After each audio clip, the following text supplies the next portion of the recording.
there are many, many teachers and teachings that offer power, special powers.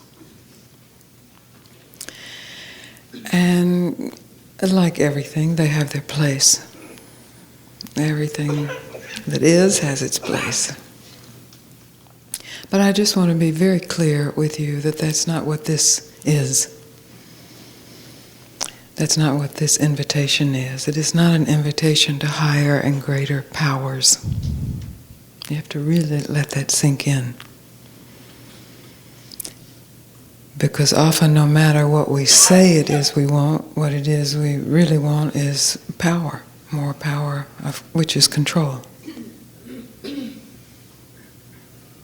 truth is, all power has to be surrendered in the end. And the invitation of this teaching is to face the end now. The result of that facing can give rise to latent powers. But if they are followed, and if they are worshipped, and if they are reached for, then, as you have seen in yourself and in the world, megalomania, delusion, misery. I'm not suggesting that you follow and reach for powerlessness either, which also arises and has arisen in your life, and you're also familiar with that. To follow that, to reach for that is a false humility and a kind of negative megalomania, misery, suffering. It's possible to not touch either powerlessness or powerfulness. It's possible to surrender them both. And that possibility I really bring to you from my teacher. There's a time in the evolution of a form where, kind of coming up out of the muck, there's a realization of the power of mind and a shift from muckness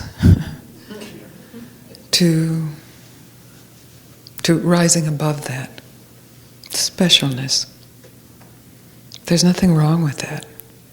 It's actually a quite beautiful play. It's like adolescence in that realm. Adolescence is a coming out of the sort of unconscious, sometimes bliss, sometimes misery, but generally unconscious era of childhood into a time of power, a recognition of power internally and the power, possibility of the power over and strength. And it's infatuating. It's intoxicating. And in general, especially in our culture, there is a strong possibility of fixating there and just wanting more of that, kind of more adolescence, more sexual power, more power over, more strength, more beauty. And there can be levels of success in that. But that's not what this teaching is. The powers that you have accumulated are still not giving you what you are yearning for.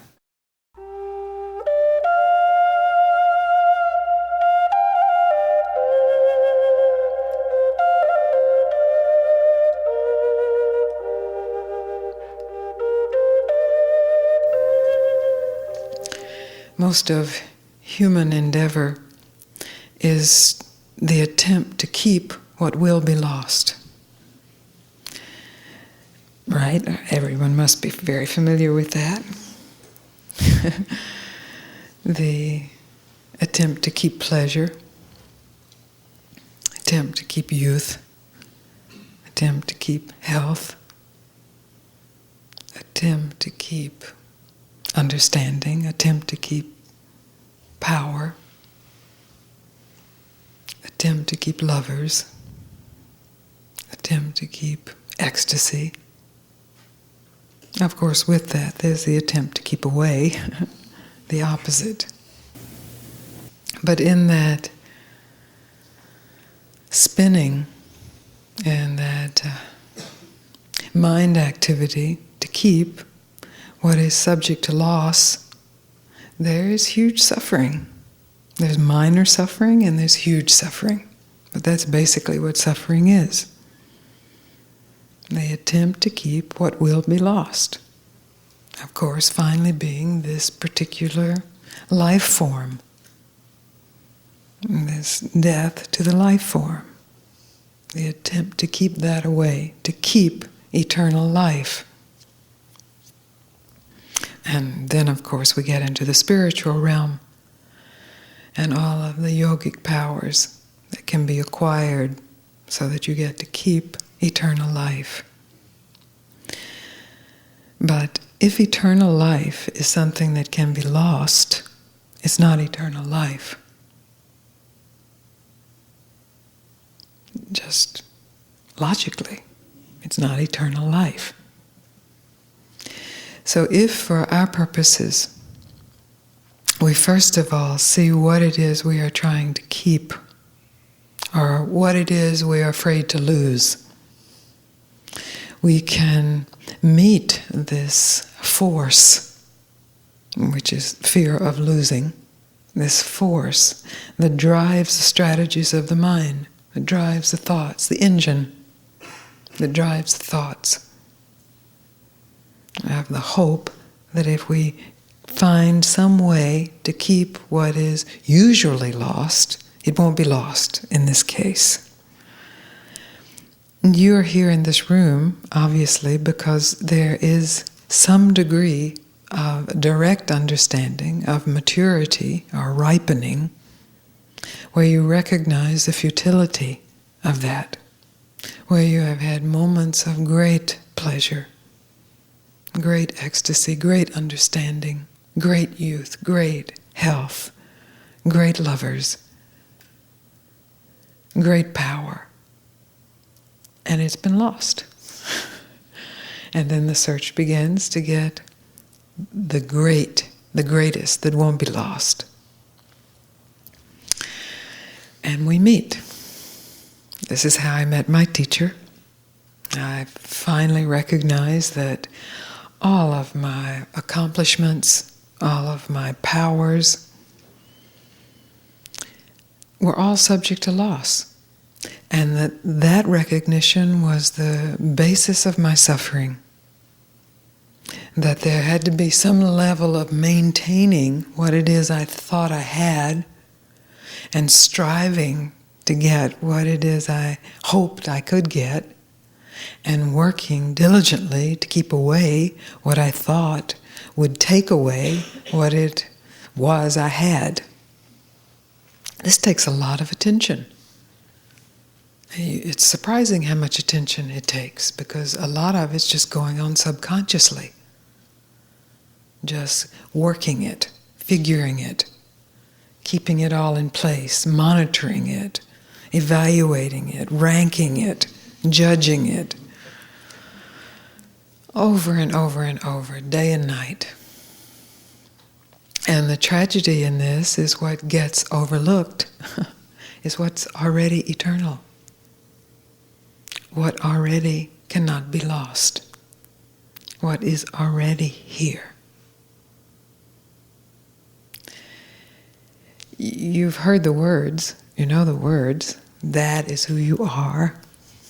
Silence is always here, awareness is always here.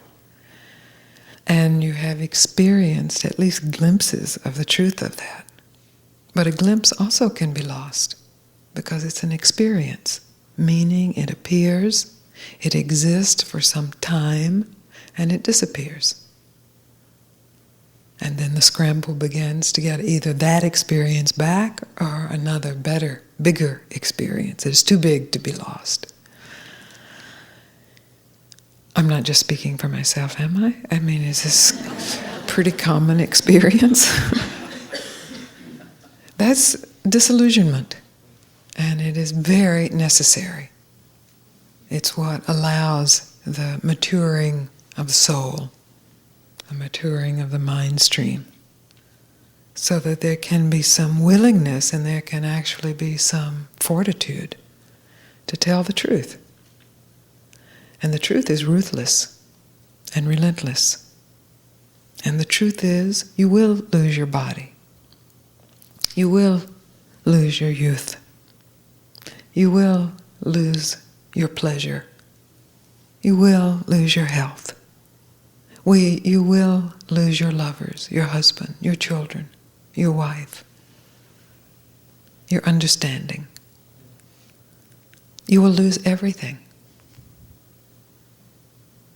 There's this, maybe not, maybe not. So, but just for our purposes, let's assume that you will, that it will all be lost, that at some point, unknown in time, this lifetime, this life stream comes to an end. And with that, all the relationships of this life stream, as they have appeared, all of the experiences, all of the defeats, all of the victories, all of the maneuverings, all of the accumulations, all of the attainments, everything gone.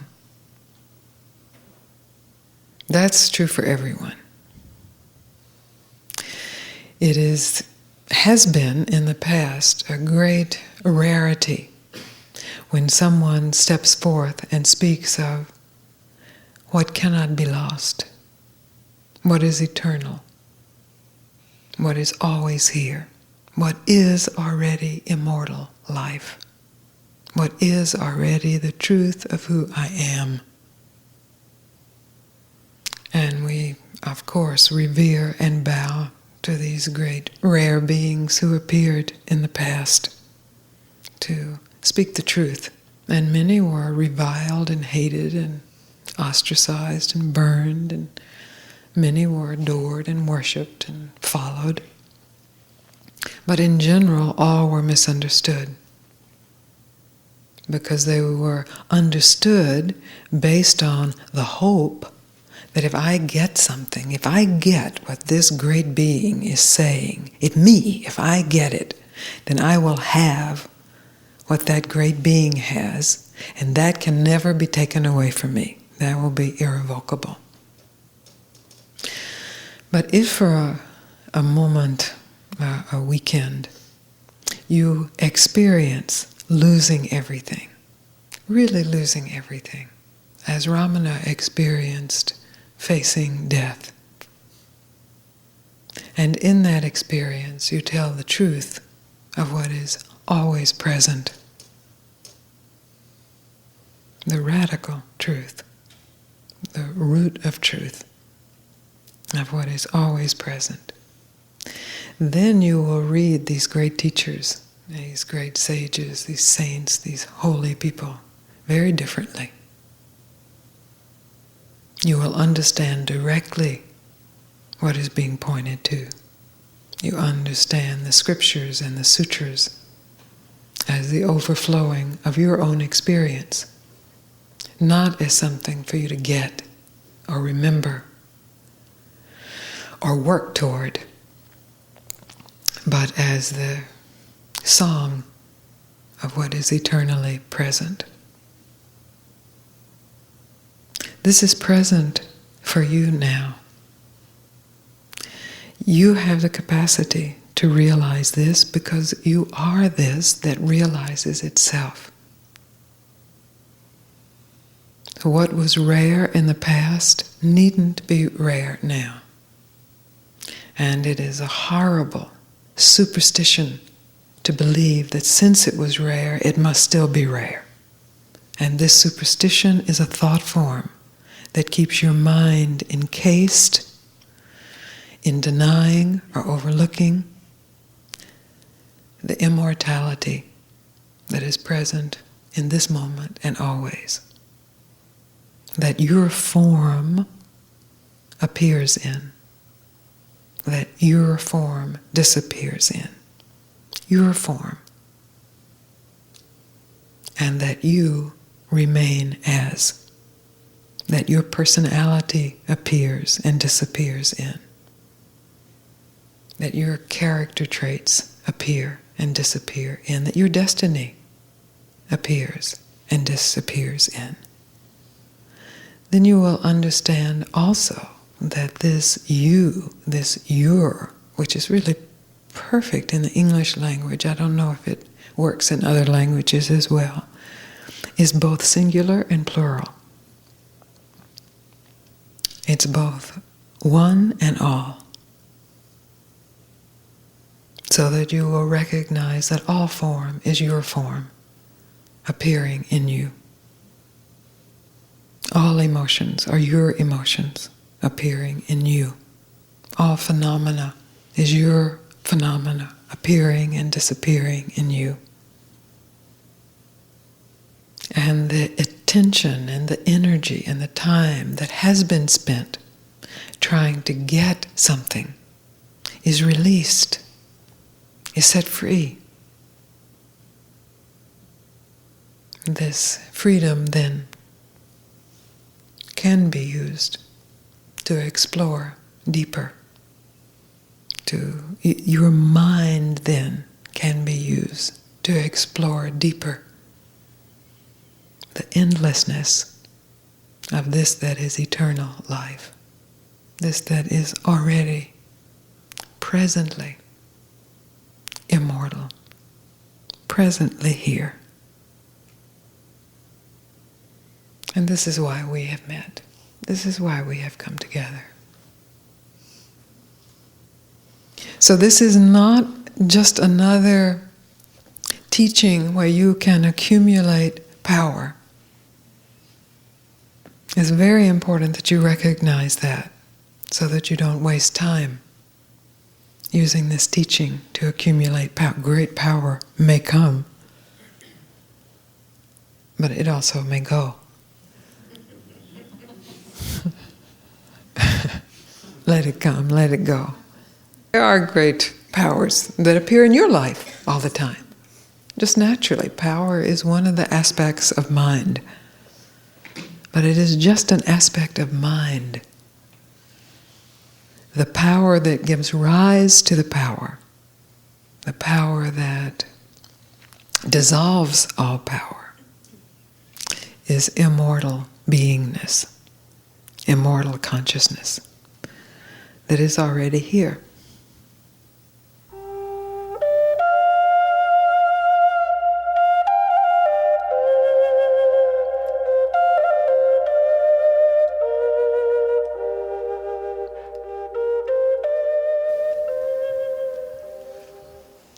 The mind is an awesome power.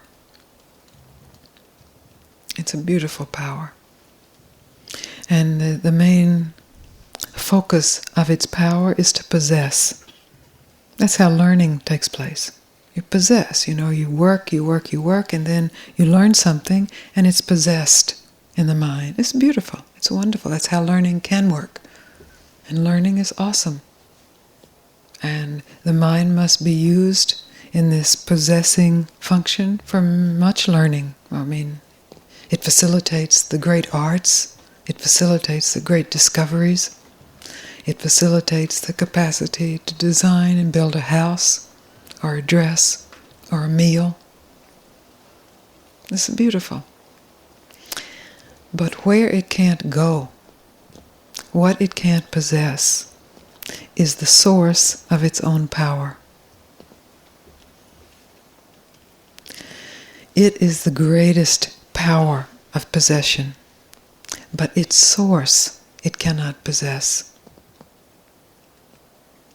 So once the attention of an individual lifetime is mysteriously and sacredly turned toward reunion with God, or truth, or self, the mind is only in the way. Perhaps it takes lifetimes of discovering that, because we are in love with this power of mind. And we don't want to believe that there's some place it can't go. We don't want to even consider that we may have to let go to have everything, to give up everything, to have truth. Not that we possess truth, that would be the mind's idea, but so that truth claims its possession, which is us, each soul, each being. So when Papaji says, call off the search, or Ramana says, be still, or Gangaji says, stop making excuses, it's simply pointing to the fact that once again you are trying to get something, which you've been trained to do, with the faculties of your mind, with the thinking power, with the projecting power, with the imagining power, with the discriminating power, with the veiling power. If you will stop, if you will for an instant, it only takes an instant, just give up that power. I understand the fright that evokes, the fear of being brainwashed, but you are brainwashed. You already are brainwashed. So the fear of being further brainwashed, the fear of turning into an idiot, of your true, deep, dark, evil self coming to the surface, of going crazy, of losing it, of never being able to find yourself again. But you have lost yourself. You are crazy. You act like idiots.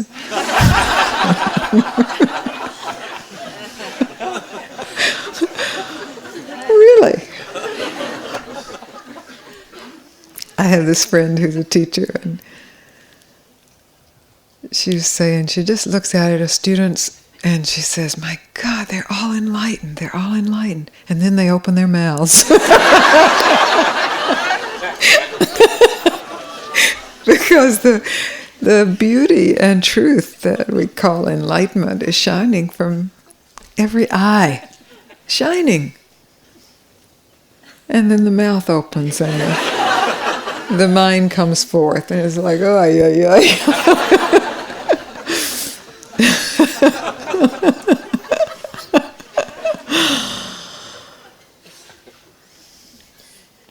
So what this one prisoner wrote, just the moment of simply being, without being anybody, without being anything, without getting it right, without missing it, without naming it, without knowing it, just being. This is the moment of awakening. And the truth is, everyone has those moments every day. But it goes overlooked. Each moment goes overlooked because of our infatuation with this power of mind. And mind is not present in any of those moments. And then mind arises and we get on with the business, or we get on with the definition, or who's wronged us, or who's righted us, or who we have to get or keep, or what we have to know. And then all of a sudden there's a moment, just being. Not needing anything, not wanting anything, not knowing anything, and yet being known. So what must be cut? And to be cut, it must first be seen. Is this infatuation with mind? This infatuation with this beautiful power, this beautiful angel, well, devil sometimes. But the infatuation with the byproduct of the source rather than the source itself. This is for each one to tell the truth, to examine. in telling the truth, mind is exposed. Mind is busted. In lying, mind stays in power. When mind is exposed or busted, it's actually quite this happiness. Because the power of mind is a perfect divine servant to truth. A happy servant to truth. So that the intellectual capacity of an individual, or the life experiences of an individual, or the artistic capacity of an individual can all be used as servant to truth. Happily, joyfully. When it's used in service to itself as mind, it's called ego. And there's suffering. There's pleasure. It's a kind of pleasure, arrogant pleasure of, boy, I did it. But there's huge suffering. And it's unnecessary suffering. Because who you think you are, who you think did it, doesn't even exist. That's a thought. That's all it is. And it has power because you bow to that thought. You practice that thought daily. It's your spiritual practice. You say you have a guru, you say you have a spiritual practice, but your real practice, the one that happens the rest of the 23 hours of the day, is bowing to this thought of who you are and collecting other thoughts to support that and augment that and perfect that. It's a thought. And when it is examined fully with the question, who am I? It is discovered to be nothing. Who you think you are is nothing. It doesn't exist. Who you think you are does not exist. It's imagined. It's put together with a string of thoughts and some help from parents and teachers and friends, TV and movies. You check it out. This is not new. I'm not making this up. You check it out. You ask the question, who am I really?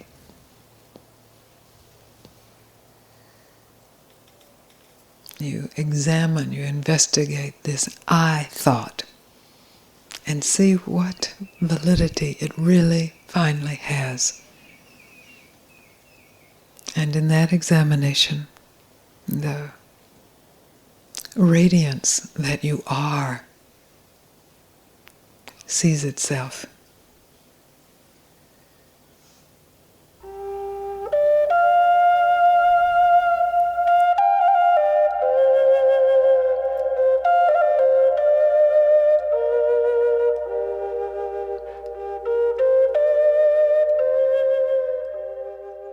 The only obstacle to realizing the truth of who you are is thinking who you are. It's really that simple. The only obstacle to realizing the truth of who you are is thinking who you are. Really, really. Everything that we do in here, everything that is said in here, is to cut that thought process, which is very strong, as you know. But its strength, the thoughts of who you are, its strength is based on two powers of mind. The power of memory and the power of projection into the future.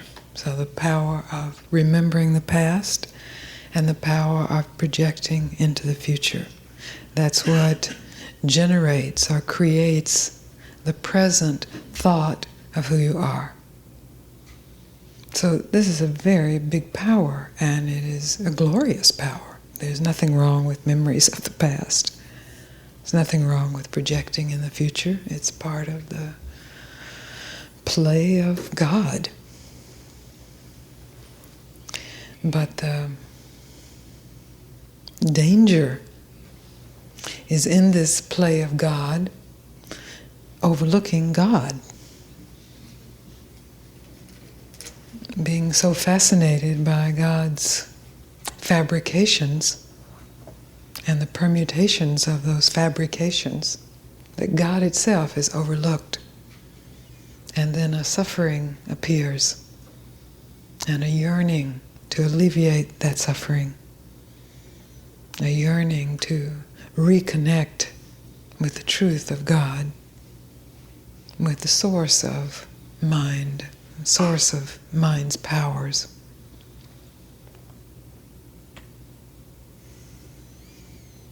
It's really that simple. You have a choice to either continue chasing some better particular image or surrendering to the truth that is imageless and yet inseparable from any image. This is a very important half. The formless truth of who you are is inseparable from any formulation of who you are. So right now, in this present, which is for most people just an accumulation of past images shifting around, right now, the formless truth of who you are is just as present as when this body is dead and all those images are finished. Dust, bit the dust. The great and thrilling opportunity is to realize yourself as the formless truth before the form naturally dies.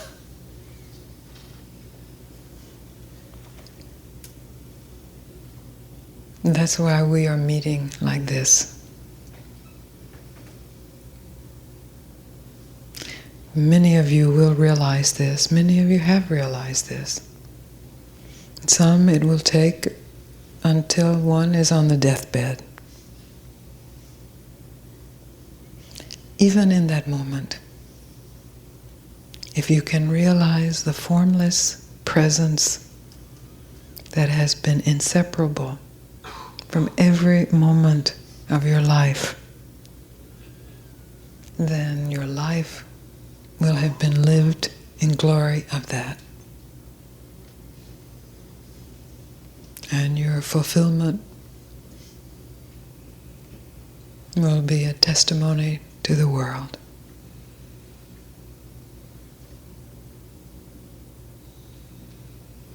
So while these thoughts of yourselves, while these thoughts of yourselves is the only obstacle, they're also no problem. Because you as consciousness has the capacity to see through any obstacle. You are the seeing itself. You have full and absolute capacity to know yourself, to be true to yourself, and to be tested in this knowing and this truth. And in that testing, to discover and know yourself always deeper, fresher.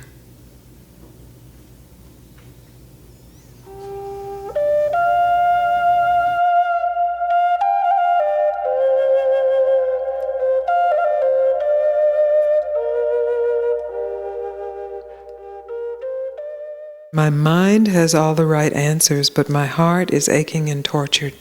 I know the experience is that, but it's just the opposite. Your heart has all the answers, and it's your mind that is aching and tortured. Because your mind is trying to be your heart. It's trying to do your heart.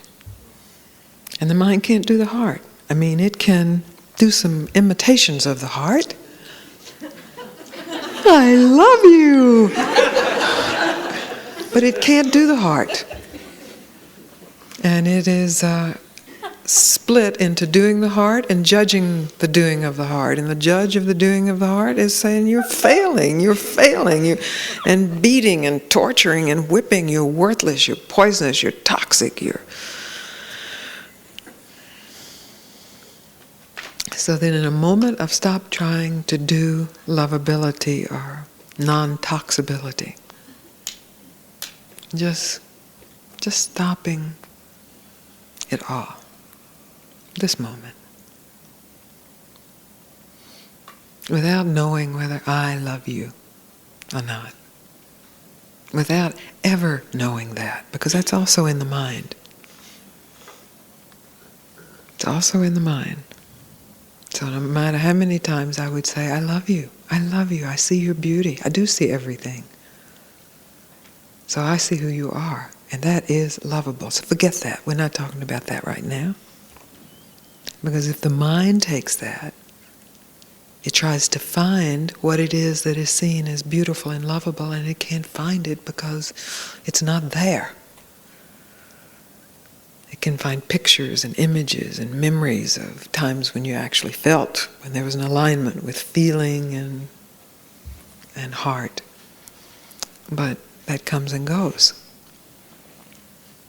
So the ruthlessness of this invitation, whether it is regarding discovering love, discovering enlightenment, discovering freedom, discovering truth, discovering yourself, is to recognize the mind cannot deliver it.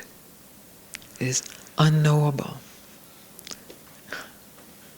That's the essential understanding from the mind. That's the humbling of the mind. That's really surrender, coming in from the mental door. And there's this hope, because there has been success in knowing many things. And you've just persevered, you just worked at it hard enough, you succeeded. But this is the opposite of that. The perseverance here is in giving up the hope that the mind can deliver the heart, which is love. Giving up the hope that the mind can deliver enlightenment, which is truth, the truth of who you already are.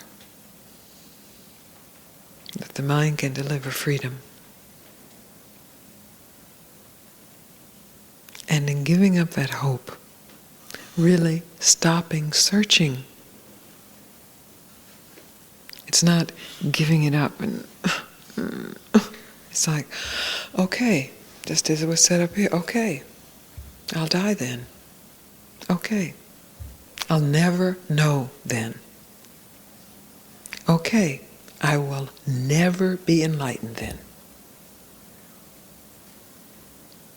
Oh, what a burden is lifted immediately. Do you feel it?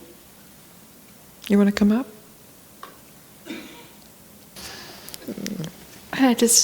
I've realized so much of my life has been spent hiding and really being afraid to be out socially. Somehow I conspired to have a lot of time taking care of people and being by myself, and ultimately I didn't realize, I think until this, I was realizing since Ojai how much I was afraid to be seen. To be loved. Yeah, being loved usually has a bad ending. What's the ending of being loved? Getting hurt. Lots of those, you know. Heartbreak. So you asked me in your letter, that can you hurt me? Of course. You can break my heart. Yes. Oh, yes. Let's make this very clear right now. This is not about escaping hurt. This is about the willingness to bear the hurt of the whole universe in service of love. Yes, it hurts. And the isolation is sometimes an attempt to escape that hurt. It's a strategy, appropriate at certain times. Maybe as a child with your mother. Certainly all of us have that power to withdraw somewhat. This really, as in all the teachings really that I have seen, the final awakening requires that you surrender all your powers. Because all your powers are the powers of doingness. You do withdrawal. You do closing down. You do storytelling of suffering or self-aggrandizement. So we have the capacity to hurt one another. Have you recognized that in your life? We have that capacity. We have that power. We have the capacity to be hurt.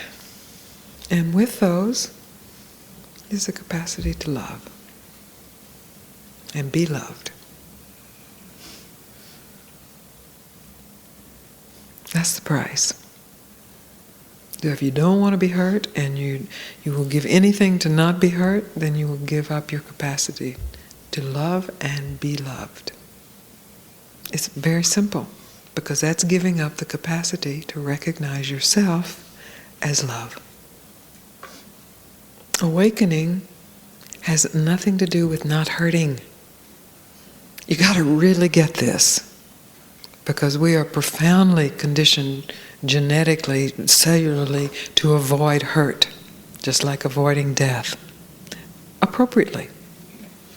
Hurt, you don't want to hurt the body, you move. But that gets incorporated into our emotional body and gets incorporated into this kind of withdrawal from the truth of who we are. And then a simulation of that in the mind. So an image of who we are, with memories of that image moving through time, and experiences that happen to that image, and feelings that happen to that image, and hurts that happen to that image, as a substitute for the reality that can experience, and does experience, everything, including the most profound hurt, including the most profound withdrawal, separation, ignorance, and enlightenment. The truth of who you are is inclusive of all. Every body ever born will be born. Every thought ever born or will be born. Every emotion ever born or will be born. Every circumstance ever born or will be born. And present throughout it all. And since you already are the truth of who you are, you have a full capacity to recognize that. However you have thought of yourself, or imagined yourself, or experienced yourself, or whatever stories you have told yourself, you have full and complete capacity.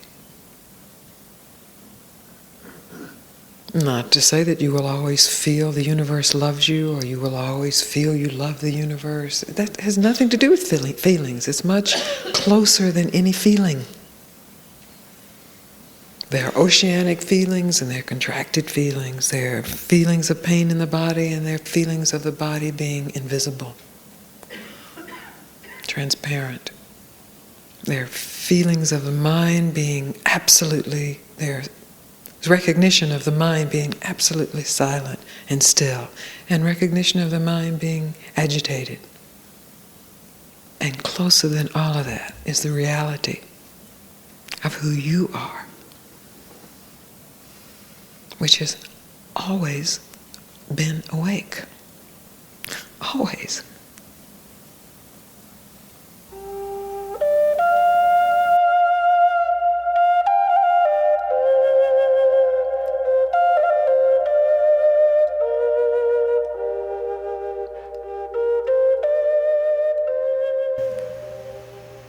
The intellect is a beautiful power.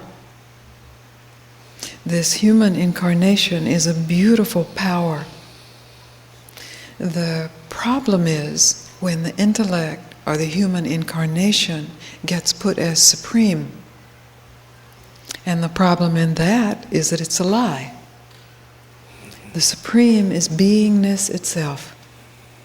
And that, in an individual, we call heart. Because the heart corresponds to that, or core. The opportunity is that one's life, one's brain, one's intellect is in perpetual bowing to that. Is saying perpetually, how can I be used by that? And then it is used by that. That's what I desire, that my life be used by that completely Yes. and totally. It's my only I trust desire. this desire. This is a beautiful desire. Then you have to see, this is a very big desire. This takes no prisoners. Really. Because in that desire, you are surrendering the power to lie. So be aware. The lying keeps you quite protected. Seems to. That's one of its purposes. You know, if you can lie your way out of it, you won't get killed. So it's a power, it's a city. But to be free, these powers are given up, surrendered.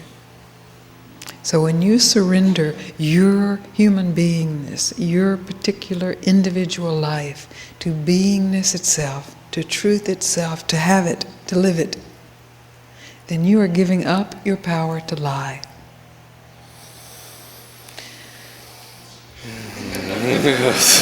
Yes, you know that. I needed to hear it. I needed Yes. to hear it after all of this. That's right. We need to hear it because, we just think, well, maybe we just keep a little of that power because it might come in handy. Things could get rough, and But that's the willingness. That's the biggest addiction, is the power of mind. It's so seductive. Yes. Yes, because, whoa, what a display it has. It is quite seductive. It is quite powerful. And it generates extreme pleasure, extreme experiences of power and empowerment. But underneath it all is the misery of the lie. Oh, Gangaji, just that you're here to point out tell the truth. fallacy of the power of the mind. Okay, to tell the truth. Yeah, Yes. it's that yes, simple, to tell the yes. truth. To tell the truth. This truth is available to everyone.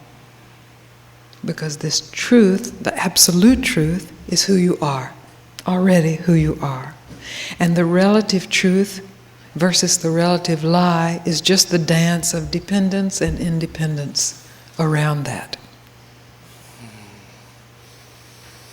So in your willingness to be bare, to be exposed, in your willingness to see the lies of your life, and to see them as lies, not as investments that may work out in the end if you just pray hard enough or hope hard enough or do something more enough. Then it's over. You close the account. Close the account. Yes, yes.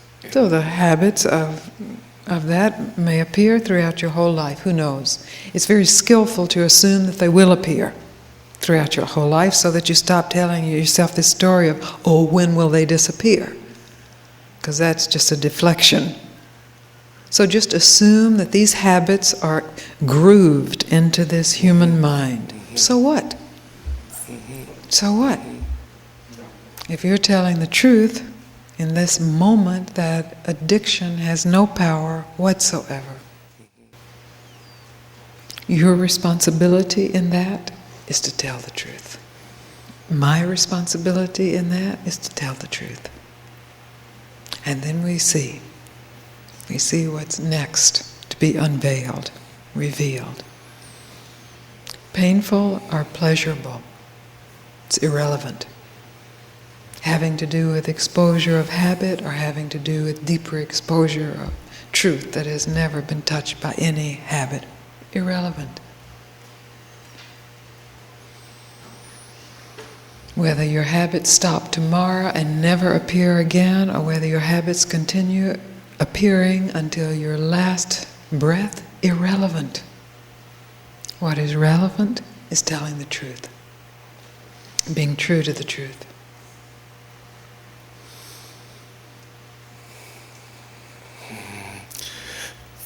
I needed this confirmation today. Thank you so much.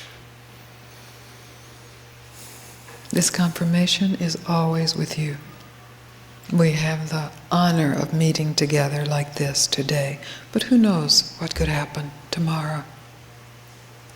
This body could be destroyed, this body could be destroyed, this planet could be destroyed. Who knows? You always, at every moment, have the capacity to tell the truth. All that's required is you give up the power of lying. And finally, you give it up for good. And sometimes telling the truth will feel like you are being ripped apart. And often it is not the politically correct move. And families can burst apart. And people can hate you for it or adore you for it. Either ways can be very threatening. But the allegiance to telling the truth, this is the lifeline to truth. Investigate it and see. Yes, it can be tremendously scary. And relatively speaking, you can be wrong. But that's okay. That reveals itself too. At least you aren't hiding out because you might be wrong. You tell it like you see it and be willing to see deeper. And then see.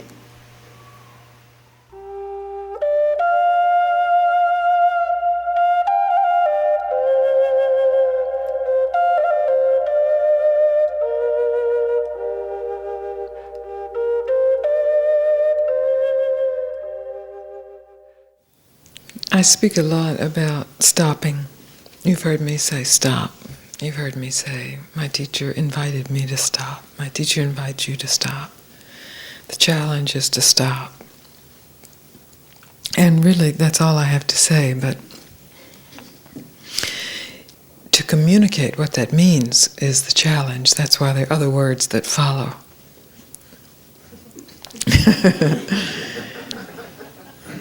Because deeply embedded in a human animal, in all animals or all plants, is the power to escape or to try to escape that which is perceived to be harmful to the animal or the plant, to the being.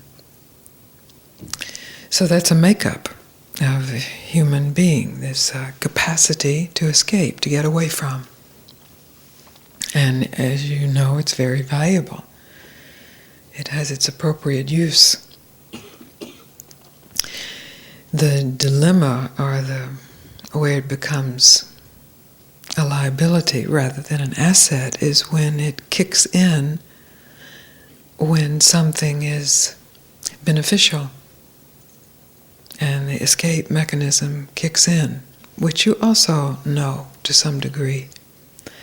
Because this usually happens when there is something unknown.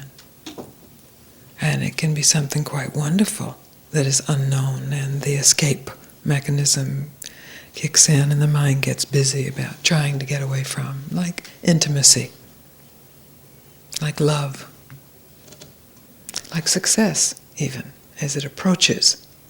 It's like, oh, I know this other that I'm trudging through, and the drudgery, the familiar drudgery of life, and there's something else approaching. And it just clicks into this escape mechanism. And that's when the teaching is to stop, to be still, to don't move.